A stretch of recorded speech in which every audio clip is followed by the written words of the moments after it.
This is How Do Vaccines Work? My name is Megha Shrivastava. I'm a resident doctor at Mount Sinai. I'm doing preventive medicine residency. Generally, just thinking about our bodies and what happens when we're encountering things. So our body, they're constantly exposed to pathogens. And so pathogens are like bacteria, virus, parasites, fungi that can cause disease.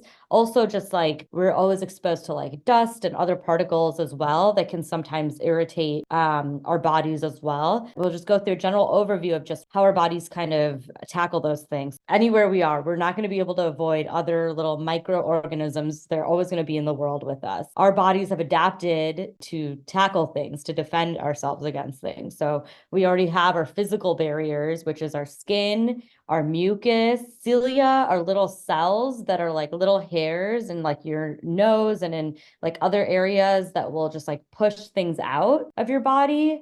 So those are like the physical ways your body's already doing things. And then, as you guys probably already have heard of before, our immune system is kind of the larger microscopic world in our body that will fight against pathogens or any like, foreign things that are coming towards our body. So they're doing this constantly, even when you're not sick, even when you're not vaccinated, there's still a lot of different aspects of the immune system, which we won't go so deeply into everything because there's many, many different moving parts. You could just think of it as having many different types of soldiers in your body that are fighting things off. But specifically for talking about vaccines and for our immune system, this is like kind of an example of just what like an organism can be. So this disease-causing organism, that can be like a virus, a bacteria, a fungus. It's not always like shaped and looks exactly like this. They come in different shapes and sizes, but essentially like many can look like this. Coronavirus kind of looks like this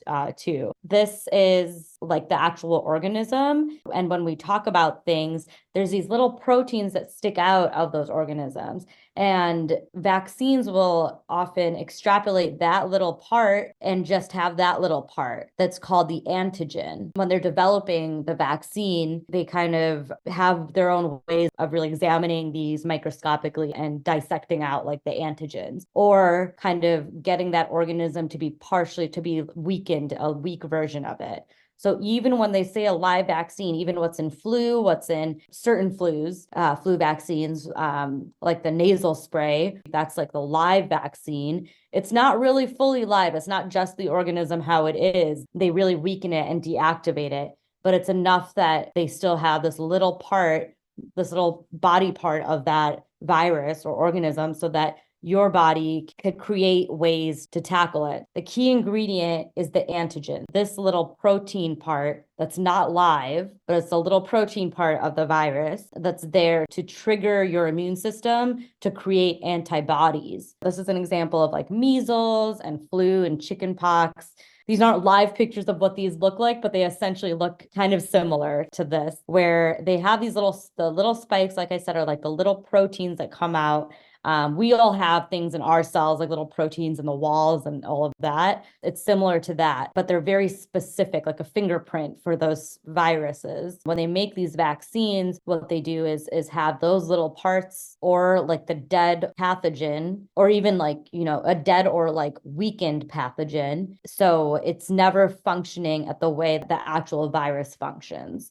And what your body will do is make an antibody. The antibodies are part of your immune system. Your body is building all these soldiers. And whenever anything new comes into our body, it's going to be met with something in our body. Something in our immune system is going to meet that pathogen or that like thing that comes in and be like, what are you? And for our immune system, what'll happen is that certain cells will come see and be like, oh, this is something new. And then they'll start building these antibodies to be like, oh, so I can recognize this next time it comes. So that's our body's memory of being like, I found this new thing, came into my body. We need to have a response to it so that we can get it out of our body. So it enters our body, and then that antibody is created by our own bodies against the little antigens that come. So like for measles, and we already got vaccinated for it. So that's what vaccines do. Sometimes when we get the actual disease, then our body makes its own antibodies, and everybody's body can be a little bit different with it. So that's why why we sometimes test for whether you have antibodies. Like for hepatitis B and hepatitis A, sometimes like people don't know whether they've been vaccinated or not. We can like test in the blood and see, oh, you actually have antibodies for it. You already did either have it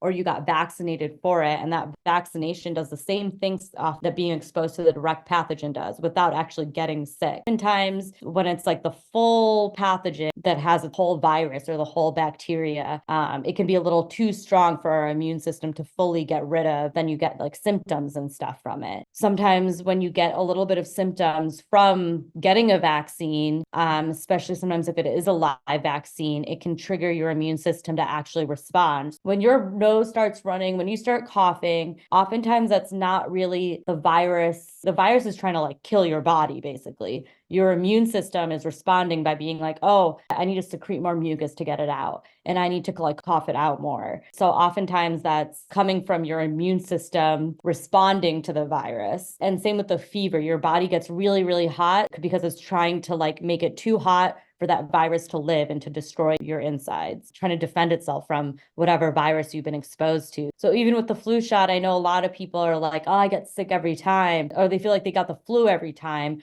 Oftentimes you're not getting the actual flu. What you're getting is your body reacting to that virus. And it is uncomfortable. And that's why for a lot of people, when they take the shots, for the flu shot, especially because a lot of other shots you don't get actual response to, like you don't get sick from. For the flu shot, I know a lot of people are very concerned about that. You're not getting the actual flu from it. Your body is still getting that defense from it. That little cold that you get is your body reacting to it. And so it's good to, try to get that shot when you have like a day off or right before the weekend where you can rest a little bit. But you can feel assured that those vaccines, it's still doing something. Even getting a little sick, that means that your body is gearing up and getting ready to be protected against that. And you won't be getting a serious flu from it. And I've never encountered anybody that's gotten like hospitalized flu, like really, really serious bad flu from the flu shot. The flu shot will give very mild flu symptoms. I know it sucks to get a cold, but this is what I say, especially if you have other health issues like any heart problems or lung problems, you still want to get vaccinated for everything, because the amount of people I've seen in the hospital that haven't got, and most of them that get like respiratory problems from like COVID or flu or RSV,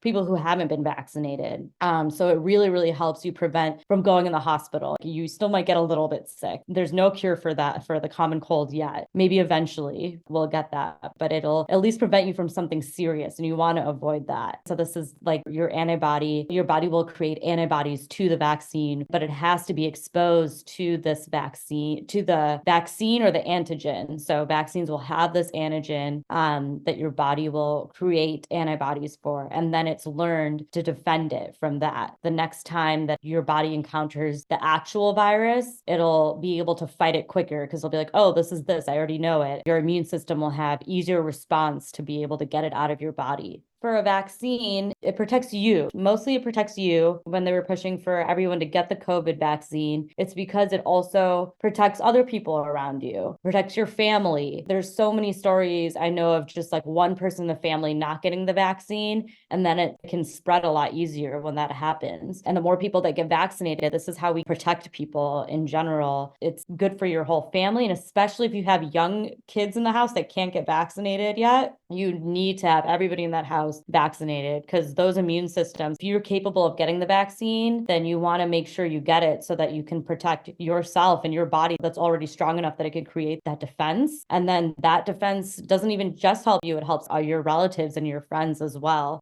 especially those that are very old and very young who have weakened immune systems, and then anybody else who has health issues that cause a weakened immune system like cancer or HIV. So that's a big thing. And then just overall, vaccines are very, very studied. They're studied very deeply. So the phase 1 is first just like with a handful of people. So these are like the different phases that it goes through before getting approved to you guys. It's like a handful of people and they're like, oh, it's pretty safe. So then we can go on to phase 2. If it's like, no, people are having bad responses already at any moment in phase 1, phase 2, phase 3, if they're bad responses, they stop it immediately and they go back to the drawing board prior to phase 1 to be like, we have to come up with something different, or we have to really change it so that it's safer for people to use. Phase 1 is like a handful of people, then they expand it to like hundreds of people and thousands of people. And phase 3 is like hundreds of thousands of people they test for before it's approved for broader use. And then there's always ongoing surveillance, ongoing monitoring of how these vaccines are responded to by everyone. So yeah, I think a lot of people get concerned because the newer vaccines, like obviously there's going to be less people compared to like the polio vaccine, like things that have been around for decades, where everyone is vaccinated with it. We still have enough people to really see it's still a ton of people prior to you getting it that have been tested with it. That includes phase 1 is really healthy people. Phase 2 and 3, they start testing it with people who have other medical conditions. And they're always before being approved for people that, if they're saying that it's safe for people that have like HIV and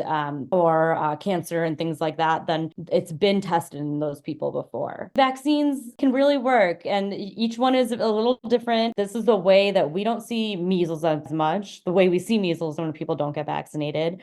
We don't see polio at all anymore. It's been completely eradicated because of the vaccines. All of these things, it's not like the viruses decided to just disappear. It's because we got vaccinated for it. So they're still around. And even like all of you guys, I'm sure, have been vaccinated for something. Like your body has already been creating that defense mechanism. Generally about RSV causes 60,000 to 160,000 hospitalizations every year in the US. And it can cause 6,000 to 10,000 deaths. So it's definitely something, especially for older people, and this is why it's approved for people who are 60 and older, as well as for babies, to be very aware of. When you're over 60, and especially if you have any heart problems or lung problems, you have a risk for catching this and having serious disease from it.